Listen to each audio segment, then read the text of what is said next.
Hi everybody, this is the investing teacher, high school science teacher, teaching others how to invest.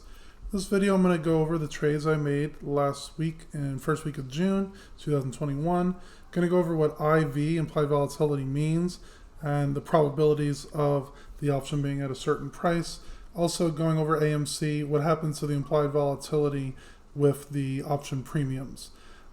For the month of June, we are free again in the Patreon. So if you're interested in 2 cash cure put trades every day, one-on-one help from me, and a private Discord, sign up in the link down below. Again, it's free for the month of June.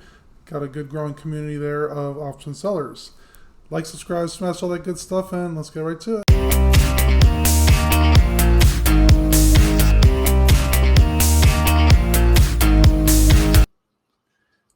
Okay, let's go over what implied volatility is. Essentially, in this article, it says buy low, sell high. So option pricing basics. Option premiums are manufactured into 2 main ingredients, the intrinsic and the time value. Intrinsic value is the inherent value of the option's equity. So if you own a 50 call option trading at 60, you could buy it back at 50, immediately sell it for 60. So the intrinsic value would be 10. Now, obviously, it's not going to be exactly a 10 because there is time value. Let's say you did this a month out or so. So the option might be priced at 14. This is the time value. How does implied volatility affect options? So implied volatility represents the expected volatility of a stock over the life of the option. So based on essentially if the implied volatility is very high, there's a much more likelihood the stock will go up or down. And if it's a much bigger IV, it's going to move up or down more than one that's a lower IV. So the way to figure out your IV in terms of the range of values, you're going to take, let's say there's a 30-day expiration and there's a 20% IV. You take the 30-day expiration, take the square root of 30 over 365 days of the year, multiply it by the 0.2, and then you would get a 5.7% implied range of the values in those 30 days. So if the stock's at exactly $100, it could move 5.7 lower or 5.7 higher with a very high likelihood. It's not 100%, but very good percentage. So in this case, it would be 94.3 all to 105.7 in the next 30 days. So here are 2 possible scenarios of the prices in a low IV and a high IV environment. In a low IV environment, you're going to have a pretty close range of values. And this could be a stock price of, say, 10, 20, 30, and so on. In a low IV environment, it's pretty steady. These are good for wheel strategies for stocks that you're liking to own. I don't like that curve down there, probably more like this. But you're going to have a pretty good likelihood of the stock price being within a certain range of values. Now, in a high IV environment, it's going to be a much wider chart here. Again, this might be 10, 20, 30, 40, and so on. In the high IV environments, you could get much more bigger highs and lower lows. So in the high IV environments in general are a little bit more risky. I like personally doing more high IV positions because the premiums are more. In a high IV environment, because of this wide range of values, you need to be compensated for this with higher premiums compared to a low IV environment. Typically, I look for 50% IV and up because that gives a good risk return in terms of the premiums amount to what the expected values of the option might be. Now, as you're going to see, well, we're going to look at AMC because last week AMC's implied volatility was insanely high and actually dipped quite a bit on Friday, how the IV actually affected the option prices. In general, you want us to be selling options when the IV is very high, thinking that it's going to decrease because then the range of values will be much more shortened. If you think that the IV is already low and it's going to get bigger, you want to essentially buy options because then the premiums will increase. So this is the option price for AMC from essentially a year ago to today. Notice that the IV was relatively fairly high 115s for most of last year, had a big spike when GME and some other meme stocks went up, brought back down here, and then spiked up again near 400s in the beginning of this week into the week before, and then steadily decreased around Friday. That doesn't necessarily mean it's going to continue lower. It could hover back in the 100s to 300s for all we know, especially with the meme stocks moving quite a bit. Now notice that the stock price also increased quite a bit last week. That also did increase the IVs. I did have a casket put on AMC for July. If you look at last week's video, I went over in detail AMC. So you'll notice that the option price didn't really move from Monday to around Thursday. On Friday, it did start to dip a bit, even though the stock price did dip as well. Since the IV went a lot lower, I was able to buy to close that option for a pretty good profit. Let's now look at some of the options that I did from last week. Okay, so in orange and in purple were the option trades that I made first week of June. Let's look at AMC before that. So for AMC, I did a 526 to June 25th option. Stock price at the time was 1964, went up to the 60s. I did a strike price of 10 because I want a good cushion from the stock price to the strike price. $46 premium. So in a 1 month time period, made 4.6% gain. The delta is 0.07, means that there's about a 7% likelihood of it expiring in the money based on the probabilities. And I had to wait until Friday to buy to close it. I did buy to close it at 48, so I made $18 profit in about a week and a half, which is still a pretty good return, 1.8%, because I made $18 over the 1,000 in about 2 weeks. So still a good return in the end. But I had to wait all the way until Friday on June 4th in order to buy to close it at the 28. It was hovering in the mid 30s to 40s all the way until Friday. Okay, so in orange and in purple were the option trades that I made first week of June. Let's look at AMC before that. So for AMC, I did a 526 to June 25th option. Stock price at the time was 1964, went up to the 60s. I did a strike price of 10 because I want a good cushion from the stock price to the strike price.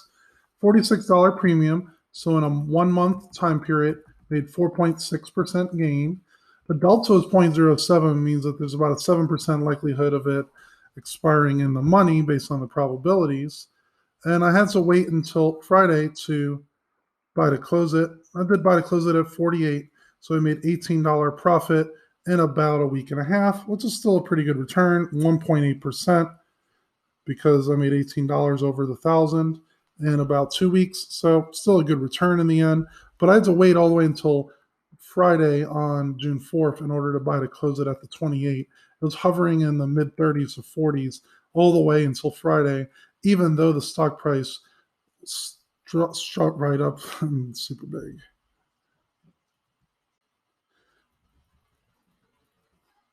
Again, let's look at the other positions I made. Just going to quickly go through it. I did do another AMC on June 2nd for essentially a 2-week one. Strike price at 15. Premium was $73 with a big cushion here. Able to buy to close at 42, so a quick $31 gain in about a week. CCIV, RKT are covered call positions that actually moved up and out in expiration. Unfortunately, RKT had to go all the way to September on it. A few more riskier ones. I did do SNDL because the stock price was at 135. Sold the cash put at 1 for 8 cents. Did 10 of those, so it's $80 premium. If it stays above $1 and 611, that'll be really good return, 8% return in about a week and a half. A few other riskier ones that we're going to look at are AHT. Stock price at 557. Did a catch or put at 5. 6 of those for $385. Stock price did drop a bit down to 4.9 or so. So I'm already in the money on that one. But with the premium being so big, I think it's worth the risk on it. BBIG is another one, about 2-week expiration. Stock was at 4.4, made a strike price at 3.5. 7 positions for $210, so $30 per position. 30 over $350, almost 8% return again in only a few weeks. Delta's a little lower on that one at 0.21. And BB, another one about 2 weeks out. Stock price is at 14 and change. Did a strike at 10 for $111 in premium off 3 positions. So about $40 or so per position. delta 0.12. So speaking of AHT and BBIG, we're going to look at those as possible positions for Monday. If you are interested in the Patreon, I do cover these each day. And if you would like consistent option trades that can make you at least 4% a month, feel free to join that Patreon. It's free for June again. So the two positions I'm considering, BBIG and AHT. Current price is 4.2.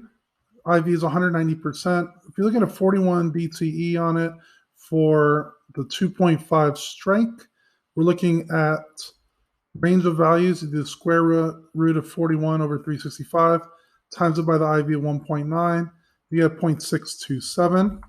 4.2 times 0.627 will give you the possible ranges of values. So you go down $2.63 on it.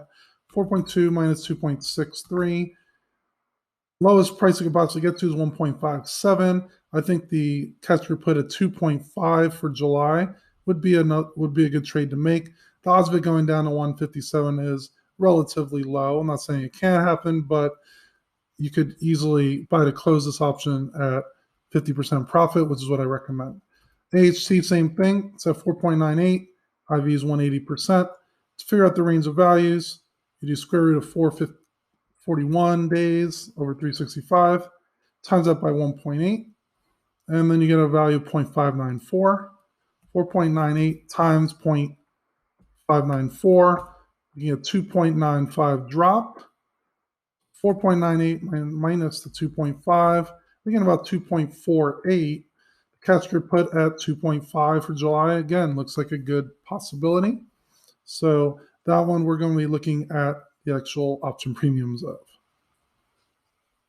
So the two positions I'm considering, BBIG and AHT.